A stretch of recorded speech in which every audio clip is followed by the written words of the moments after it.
حضرت زکریا علیہ السلام۔ اللہ تعالیٰ نے حضرت زکریا علیہ السلام کو قوم بنی اسرائیل اور پیغمبروں میں برگزیدہ کیا تھا۔ آپ علیہ السلام اللہ تعالیٰ کے معزز اور جمیل القدر پیغمبر ہیں۔ ایک روایت میں ہے کہ حضرت زکریا علیہ السلام حضرت داؤد علیہ السلام کی اولاد میں سے تھے، اور دوسری روایات میں ارمیہ کی اولاد میں سے تھے۔ دن گزرتے گئے، ابراہیم اور یعقوب کی نسل سے کچھ نیک لوگ پیدا ہوئے، ان کو آل عمران کے نام سے یاد کیا جاتا ہے۔ اللہ تعالیٰ نے سورہ آل عمران میں ارشاد فرمایا، خدا نے آدم اور نوح اور خاندان ابراہیم اور خاندان عمران کو تمام جہان کے لوگوں میں منتخب فرمایا تھا۔ ان میں سے بعض کی اولاد تھے، اور خدا سننے والا اور جاننے والا ہے۔ جس عمران کا ذکر قرآن نے کیا ہے، یہ داؤد کی اولاد سے ہیں۔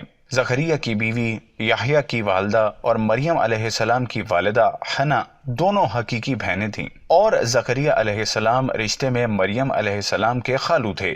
عمران کی بیوی نے منت مانگی تھی کہ جو بچہ پیدا ہوگا اسے بیت المقدس کی خدمت کے لیے وقف کر دیں گی۔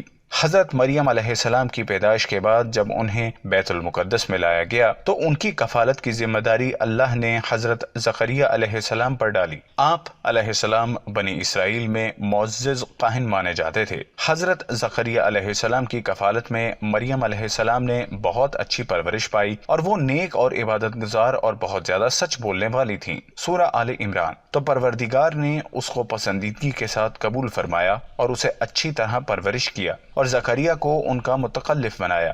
زکریا جب کبھی عبادت گاہ میں اس کے پاس جاتے تو اس کے پاس کھانا پاتے۔ یہ کیفیت دیکھ کر ایک دن مریم سے پوچھنے لگے کہ مریم، یہ کھانا تمہارے پاس کہاں سے آتا ہے؟ وہ بولی، خدا کے ہاں سے آتا ہے، بے شک خدا جسے چاہتا ہے بے شمار رزق دیتا ہے۔ بخاری و مسلم، ترمذی و نسائی کی حدیث ہے۔ آپ صلی اللہ علیہ وسلم نے فرمایا، وہ اپنے زمانے میں مریم علیہ السلام سب سے افضل عورت تھیں، اور اس امت میں خدیجہ رضی اللہ تعالیٰ عنہ سب سے افضل عورت ہے۔ اولاد کی خواہش۔ جب زکریا علیہ السلام حضرت مریم علیہ السلام کے کمرے میں جاتے تو ان کے پاس بے موسم کے پھل رکھے نظر آتے۔ وہ پوچھتے، اے مریم، تیرے پاس یہ روزی کہاں سے آئی؟ تو وہ جواب دیتی، یہ اللہ کے پاس سے آئے۔ تو پروردگار نے اس کو پسندیدگی کے ساتھ قبول فرمایا اور اسے اچھی طرح پرورش کیا، اور زکریا کو اس کا متکلف بنایا۔ زکریا جب کبھی عبادت گاہ میں اس کے پاس جاتے تو اس کے پاس کھانا پاتے۔ پوچھنے لگے، مریم، یہ کھانا تمہارے پاس کہاں سے آتا ہے؟ تو وہ بولی، خدا کے ہاں سے آتا ہے، بے شک خدا جسے چاہتا ہے بے شمار رزق دیتا ہے۔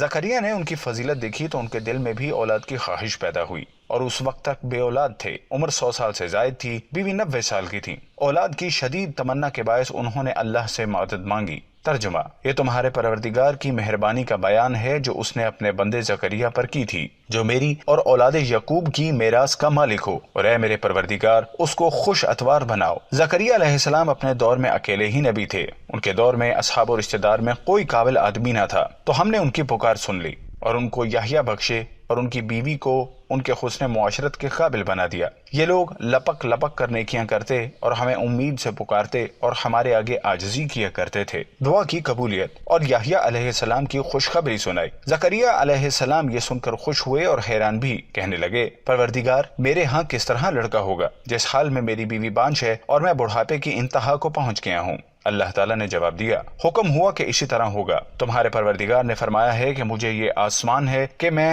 پہلے تم کو بھی پیدا کر چکا ہوں اور تم کچھ چیز نہ تھے۔ زکریا علیہ السلام نے عرض کیا کہ اے پروردگار، میرے لیے کوئی نشانی مقرر فرما دیجئے۔ فرمایا، نشانی یہ ہے کہ تم صحیح و سالم ہو کر 3 دن رات لوگوں سے بات نہ کر سکو گے۔ اللہ نے نشانی ظاہر کر دی۔ چنانچہ جب وہ وقت آیا کہ آپ علیہ السلام بول سکتے تھے مگر بول نہ پائے، اور صبح و شام اللہ کی عبادت میں مصروف رہتے، یہ نشانی تھی کہ ان کے ہاں بچہ پیدا ہونے والا ہے۔ پھر وہ عبادت کے حجرے سے نکل کر اپنی قوم کے پاس آئے تو ان سے اشارے سے کہا، صبح و شام خدا کو یاد کرتے رہو۔ اللہ تعالیٰ نے سورہ آل عمران میں فرمایا، وہ ابھی عبادت گاہ میں کھڑے نماز ہی پڑھ رہے تھے کہ فرشتوں نے آواز دی کہ زکریا، خدا تمہیں یحییٰ کی بشارت دیتا ہے، جو خدا کے فیض یعنی عیسیٰ کی تصدیق کریں گے اور سردار ہوں گے، اور عورتوں سے رغبت نہ رکھنے والے اور خدا کے پیغمبر یعنی نیکوکاروں میں ہوں گے۔ اللہ نے انہیں یحییٰ کے روپ میں انتہائی فرمانبردار، نیک، صالح